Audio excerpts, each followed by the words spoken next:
नमस्कार दोस्तों, स्वागत है आपका वेद निमेश के चैनल में। दोस्तों, सत्य और सटीक न्यूज जानने के लिए आप अभी सब्सक्राइब करो वेद निमेश के चैनल को। दोस्तों, मैं आज आपको 69,000 शिक्षक भर्ती का जो मामला आज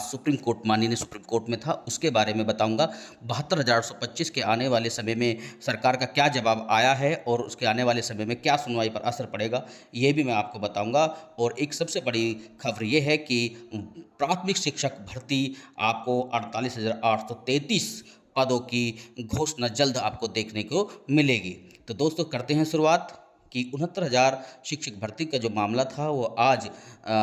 दीपांकर दत्ता जी की कोर्ट से हट करके भाटी जी कोर्ट में आया हुआ था। यहाँ पर जो है कोर्ट नंबर 16 में जो है 9 नंबर पर सुनवाई थी, परंतु आज जब सुनवाई हुई तो सभी जजों ने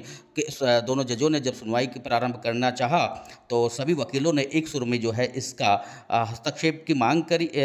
किया और कहा कि ये मैटर को जो है दत्ता साहब सुन रहे हैं, इस केस को दत्ता जी की कोर्ट में ही भेज दिया जाए, रेफर कर दिया जाए। यहाँ उन्होंने इस बात को रजिस्ट्री के पास भेजा पुख्ता करने के लिए और कि क्या इस केस को जो है गलती से यहाँ आया है या हमें ही नॉमिनेट किया गया है सुनने के लिए केस को लिए। इसके लिए उन्होंने सभी वकीलों से 2 बजे पुनः आने के आग्रह किया।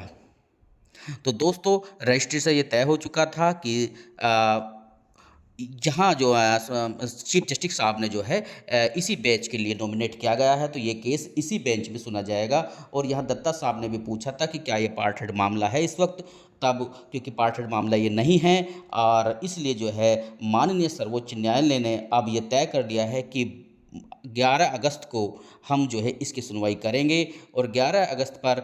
जहां से मामला रुका हुआ है यहां से ही इसको मामले को आगे बढ़ाएंगे। आपको विदित है कि 69,000 शिक्षक भर्ती का जो मामला है वो आरक्षण विसंगतियों का मामला है और उस पर जो है माननीय दत्ता साहब ने आर्टिकल 142 के प्रयोग तक की बात कह दी थी। यहाँ से बाद में जो है चीफ जस्टिस ने जो है 2 बेंच का निर्धारण करा और पुराने केसेस जो है सिविल वाले हैं वो इस बेंच को हस्तांतरित कर दिए। यहाँ से मैं कहूँगा कि जो अभ्यर्थी हैं जो कोर्ट में बने हुए थे, कोर्ट में लड़ाई लड़ रहे थे,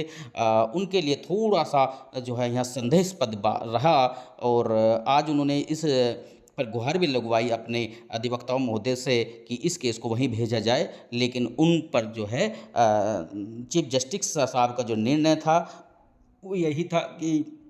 ये इसी कोर्ट में सुना जाएगा। तब पुणे में 11 अगस्त के लिए सुना जाएगा और अगली भर्ती जो 72,825 इससे पहले भर्ती थी 2011 की, उसका भी जो विवादित मामला है वो माननीय सर्वोच्च न्यायालय में जो है 19 अगस्त के लिए लगा हुआ है। उसमें दीपांकर दत्ता जी सुनवाई कर रहे हैं और मुझे जो लगता है वो दीपांकर दत्ता जी की ही कोर्ट में रहेगा, क्योंकि ये कंटेम्प्ट पिटीशन मामला है और कंटेम्प्ट पिटीशन मामले अभी वही सुन रहे हैं। और दूसरी चीज़ें एक देखने में यह आ रहा है कि जो अभी लोगों ने जो है जिन लोगों ने अपना अपना पीएफ कटा दिया है, जो कंटेम्प्ट पिटीशन थी लगभग 150 से ज़्यादा कंटेम्प्ट पिटीशन 72,800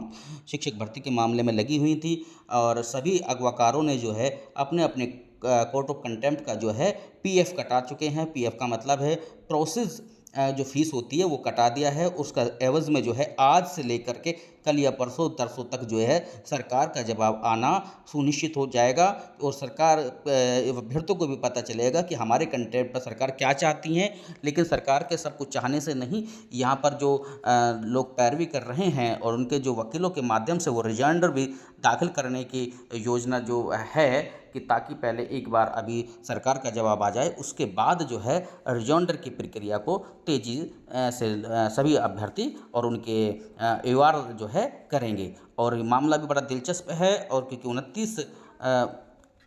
कई डेट के बाद में जो है, मैं डेट के बात करूं तो कई डेट के बाद में जो है अब सारे कंटेम्प्ट जो है, सभी जो कंटेम्प्ट है उन पर नोटिस इशू करा था दत्ता साहब की कोर्ट ने पिछली बार और सभी केसों को कैटेगरी वाइज बांट दिया गया है कि सभी केसों को हम सुनेंगे। और अब जो इनका निर्णय रहेगा वो ऐतिहासिक रहेगा, क्योंकि दत्ता साहब जो मेरिट के जज हैं और उन्होंने जो है मर्सी जो लिस्ट थी उसको दरकिनार करते हुए सभी केसों को बंच कर उन पर नोटिस इशू कर दिया था और अब उनका सरकार का जो जवाब आ रहा है हल्फनामा वो लगाएंगे कोर्ट में और सभी कंटेम्प्ट का जिन्होंने पीएफ कटाया है उनका जवाब आना तय है। दूसरा, आज एक सबसे बड़ी बात यही है कि जो बेरोज़गार शिक्षक के लिए कोशिशें करे हुए थे कि ये वैकेंसीज़ कब आएँगी, प्राइमरी की बहुत दिनों से वैकेंसीज़ नहीं आई हैं, उनका भी जो है अब 48,833 पद, हाँ जी, 48,833 पद विधानसभा में जो है आज एक प्रश्न के दौरान पर जो है सरकार ने माना है कि इतने पद खाली हैं, और ये भी कहा कि जो शहरी क्षेत्र हैं उनका जो अधियाचन है वो भेज दिया गया है। उसके बाद भी 12,000 कुछ वैकेंसीज़ का अभी हमारे पास नगरीय क्षेत्र में भी बाकी हैं, और ग्रामीण क्षेत्र में जो है 48,833 पद हैं जो सरकार को भरने हैं। तो दोस्तों ये भी अधियाचन जो है अब आने वाले समय में आपको चुनावी जो मौसम रहेगा, संभवतः ये 2026 के बाद तक जो है नवंबर दिसंबर जो का महीना रहेगा, आपको देखने को मिलेंगी जो वैकेंसीज़ हैं, क्योंकि अब तक जो है संदीप सिंह जो है यही कहते आए हैं कि अभी हमारी सरकार की कोई योजना नहीं है, सरकार के पास कोई पद नहीं है, और आज पहली बार जो है सरकार के जवाब में विधानसभा में जो है एक प्रश्न के दौरान में स्पष्ट और साफ निकल कर के आया है कि हाँ 48,833 पद ग्रामीण क्षेत्र में बेसिक शिक्षा परिषद के हैं, और 12,000 कुछ पद जो है नगरीय शिक्षा के हैं। उनसे अलावा जो 11,000 कुछ का जो है अधियाचन भेज दिया गया है, जिसका विज्ञापन 1-2-4 दिन में ही हमें लोगों को आपको देखने को मिलेगा। तो दोस्तों अपनी तैयारी रखें, और 72,825 चाहे 69,000 शिक्षक भर्ती, ये कोर्ट में जो मामला चल रहा है विचाराधीन है, और मैं समझता हूँ दोनों भर्तियों का जो रिमेनिंग पद हैं उनका पटक्षेप होने के लिए अब मामला लग गया है, और आने वाले समय में जो है अगस्त का जो महीना रहेगा वो मैं समझता हूँ शिक्षक भर्ती की दृष्टि से जो है बड़ा ही महत्वपूर्ण होने जा रहा है, क्योंकि टीजीटी पीजीटी की जो भर्तियां हैं वो भी एक बड़े पैमाने पर जो है आज आने ही वाली हैं, क्योंकि उनका जो सिलेबस है वो भी जारी कर दिया गया है, कैलेंडर जो है जल्द जारी होने वाला है। जी हाँ दोस्तों, तो अभी आपको यदि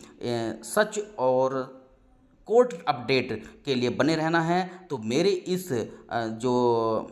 चैनल है इसको आप अपने मित्रों को शेयर करें, अपने दोस्तों को, अपने रिश्तेदारों को जो इस शिक्षक भर्ती से मामले या कोर्ट अपडेट के मामलों में रुचि रखते हैं, उन सबको भेज दें, ताकि लोगों को जो है समय पर जो है अपडेट मिलती रहे और जो सत्यता के नज़दीक होती है मेरी बातें। क्योंकि मैंने आपने देखा पिछली पोस्ट में भी लिखा, जो ऑडियो बनाई थी उसमें कहा था कि जो है दत्ता जी की कोर्ट में पुनः केस नहीं जाएगा, क्योंकि ये नियोजित था और नियोजित तरीके से ही यहाँ पर